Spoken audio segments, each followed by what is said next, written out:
You sit down to work and your mind is already gone. Not tired, not lazy, gone somewhere else, replaying a conversation from 3 days ago, a decision someone questioned in a meeting, a version of you that got interrupted before it finished a single thought. You open the document, the spreadsheet, the plan you were supposed to execute, and within 4 minutes you are somewhere else entirely, arguing with a man who is not even in the room. You have tried to fix this. Morning routines you found online, cold showers, a journaling habit that lasted 6 weeks before it quietly disappeared, a productivity app you paid for and stopped opening by the 3rd week. Every one of them promised the same thing: rewire your mind, install new patterns, and the focus will follow on its own. And every one of them left you exactly where you started, sitting in front of the same wall, wondering if the wiring itself is the problem. Here is the answer, and it is not the one you have been sold.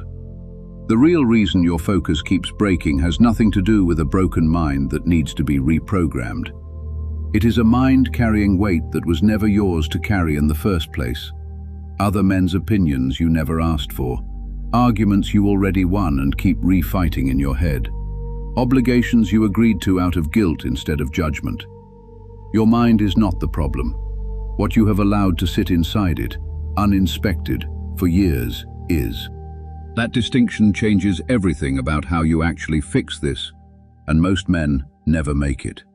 They keep trying to install new software into a machine that was never broken in the first place. They add another habit, another framework, another morning block, and wonder why the same static returns by 9 in the morning, right on schedule, as if it had been waiting for them the entire time.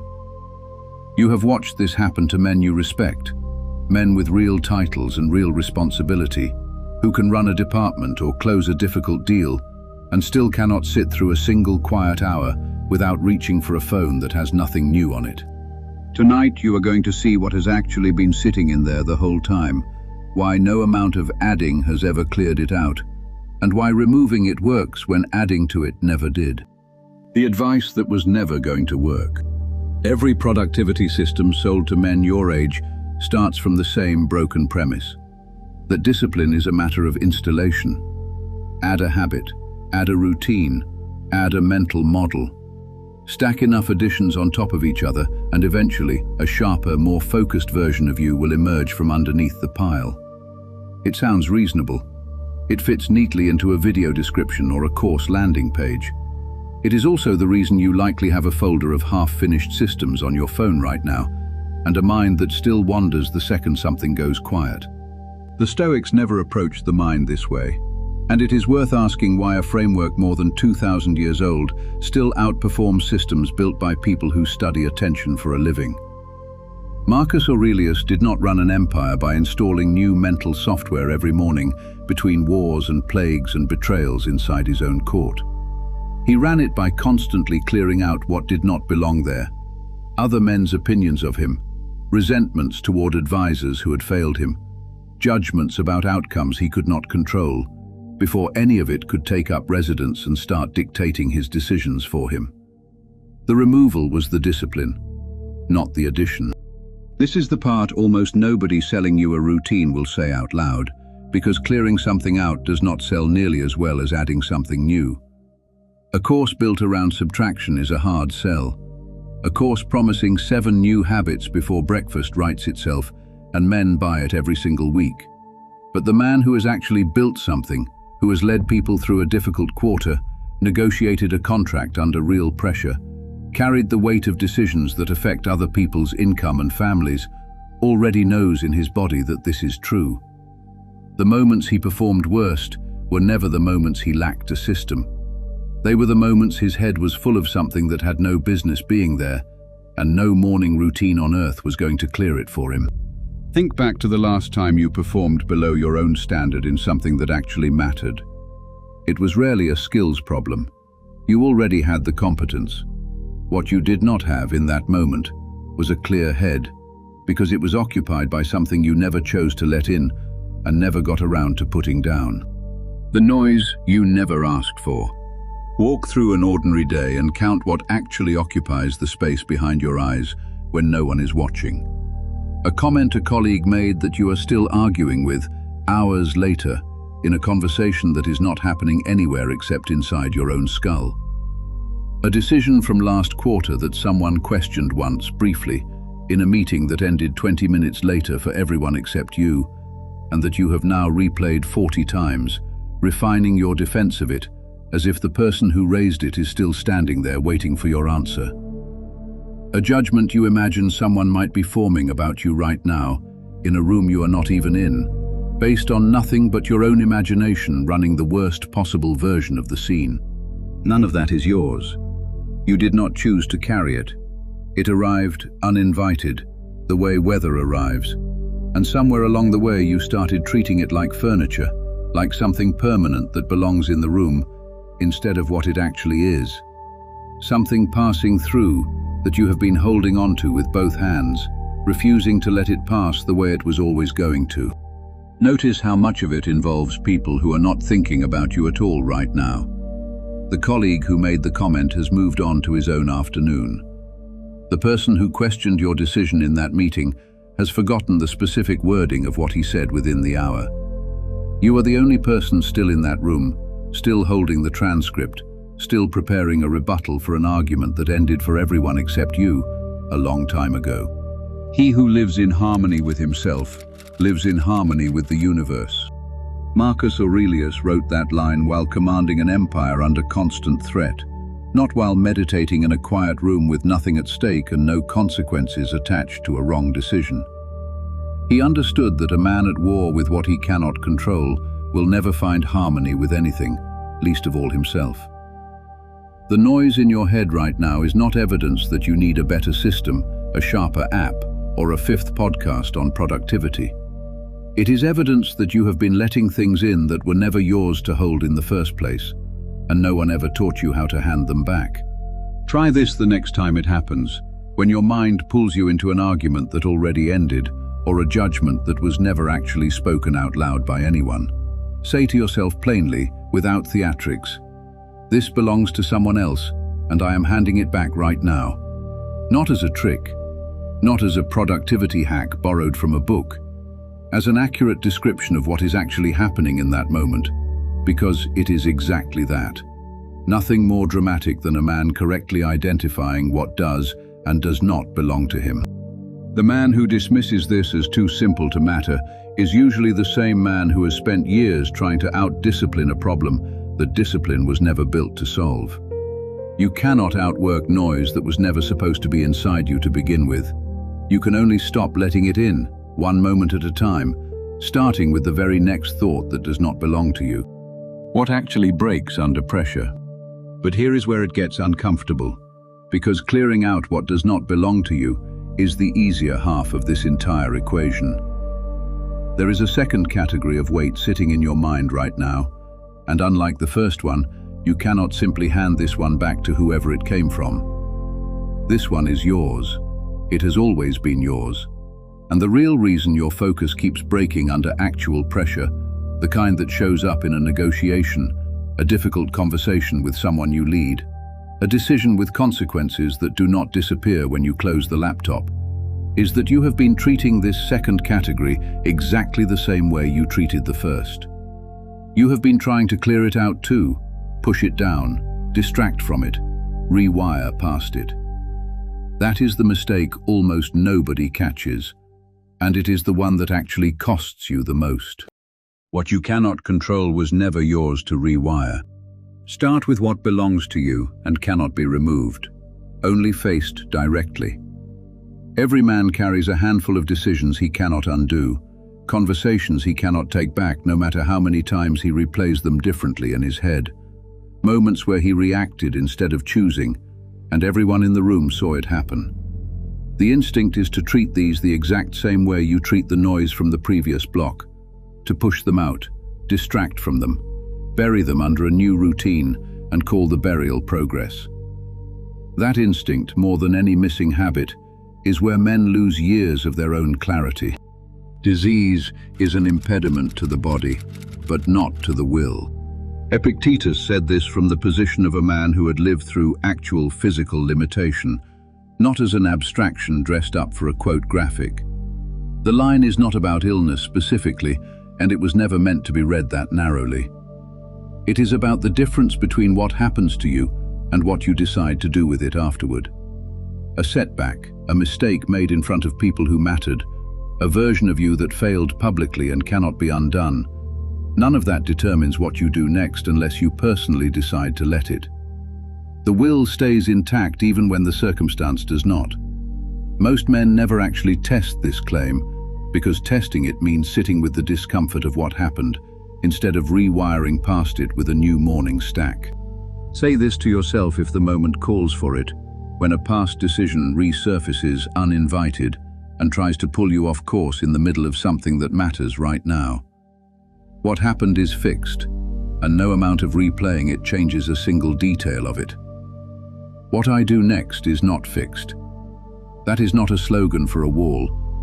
It is the entire difference between a man who is still fighting a battle from 2 years ago in his own head and a man who has actually put the weapon down and walked forward. You will not feel like doing this the first time. It will feel like letting yourself off the hook for something that deserves more punishment than a single sentence.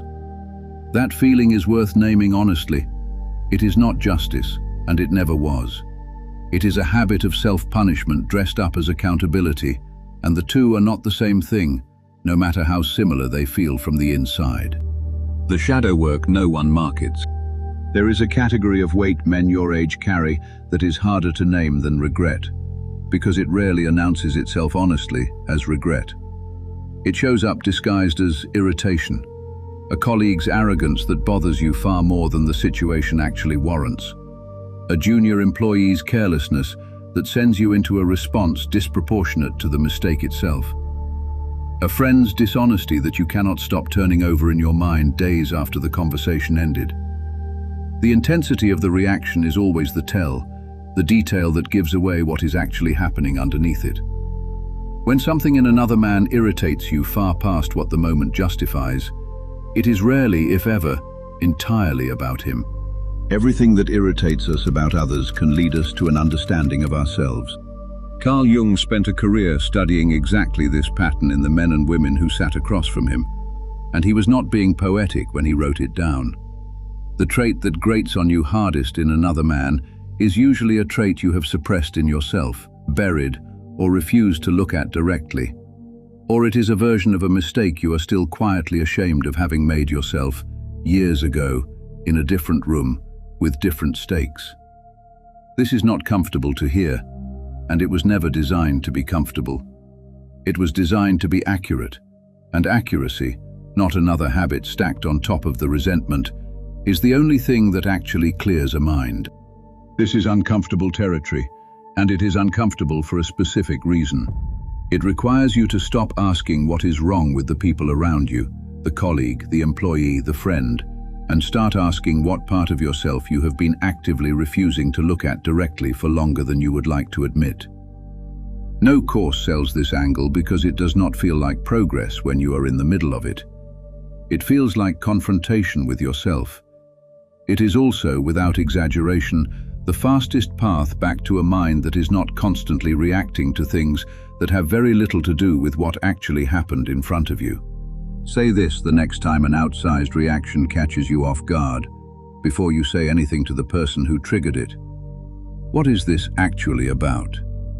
Not as an accusation against yourself, just as a question asked honestly, the way you would ask it of anyone else's overreaction. The answer will not always be comfortable. It will almost always be accurate.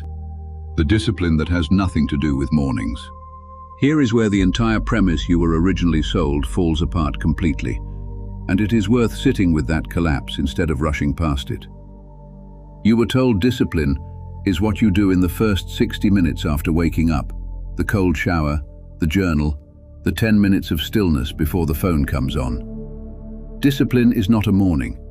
Discipline is what you do in the 4 seconds after something threatens to hijack your attention, at any hour of the day, under any amount of pressure, whether it is 9 in the morning at your desk or midnight before a decision you cannot take back. While we wait for life, life passes.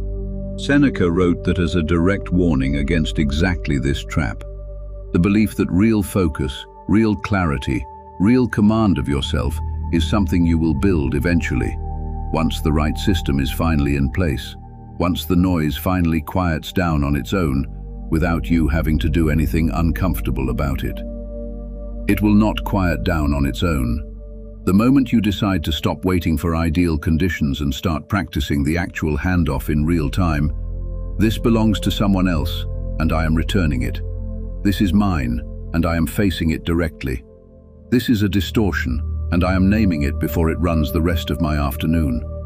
Is the exact moment the real rewiring happens. Not in the morning, on a schedule. In the moment, whenever it arrives, uninvited and unscheduled. This is the part where most men close the tab and go looking for a different system instead, because facing this directly is genuinely harder than adding one more habit to a list that is already too long. It asks something specific of you that a checklist never will. It asks you to actually look at what you are carrying, sort it honestly into what is yours and what is not, instead of layering something new on top of all of it and hoping the weight quietly disappears underneath. What actually held? Go back through what you just walked through, because the shift underneath it is smaller than you expected and heavier than any morning routine you have tried and abandoned. Most of what occupies your mind on an ordinary day was never yours to begin with. Other men's judgments, arguments already finished everywhere except in your own head. And the actual discipline is handing it back the moment you recognize it, not hosting it indefinitely out of habit. What is genuinely yours, the past mistakes, the public failures, the decisions you cannot undo, does not get erased by a new habit or a better morning stack. It gets faced directly, and the will stays intact, regardless of what the circumstance did to you. What irritates you most in other men is frequently a mirror pointed at something you have not looked at yet, and looking at it directly clears more space in your own head than avoiding it ever will. And the actual discipline, the one that changes how you show up under real pressure, was never a morning ritual to begin with. It is a 4-second decision, repeated for the rest of your life, at the exact moment your attention is about to be taken from you without your consent. None of that requires a new system, a new app, or a fifth framework downloaded from somewhere online. It requires you to stop treating your own mind like a machine that needs new parts installed every few months, and start treating it like a room that has simply needed clearing out for longer than you have been willing to admit. Read back through the 4 moves once more, because they are the entire method and nothing about them depends on the time of day. Hand back what is not yours. Face what is. Notice what your own irritation is actually pointing at. Act in the 4 seconds you have, instead of waiting for a calmer version of the moment that is never going to arrive on its own. The mind that was never broken. In order to protect ourselves, we must live like doctors and be continually treating ourselves with reason. Ausonius Rufus did not describe this as a one-time fix you complete and move on from. He described it as ongoing treatment, the ordinary maintenance of a mind that already works correctly, not the reconstruction of one that is fundamentally broken and needs replacing. That distinction is the entire argument this video has been making from the first sentence. You were never a man who needed rewiring. You are a man who has been carrying weight that was never his to carry, sitting alongside weight that is genuinely his and has been avoided instead of faced for longer than is comfortable to admit out loud. The man who actually understands this stops shopping for the next system entirely. He stops searching for the next framework, the next voice promising a sharper version of him by next month. He starts doing the smaller, harder thing instead, over and over, in the exact moment it matters most, handing back what is not his and standing directly in front of what is. That is not a morning practice you complete before the sun is fully up. It is not something that finishes in 21 days or produces measurable results on a fixed schedule you can track in an app. It is the actual, ongoing work, and it starts the next time something tries to take your attention and you decide, plainly and without drama, whether it actually belongs to you or not.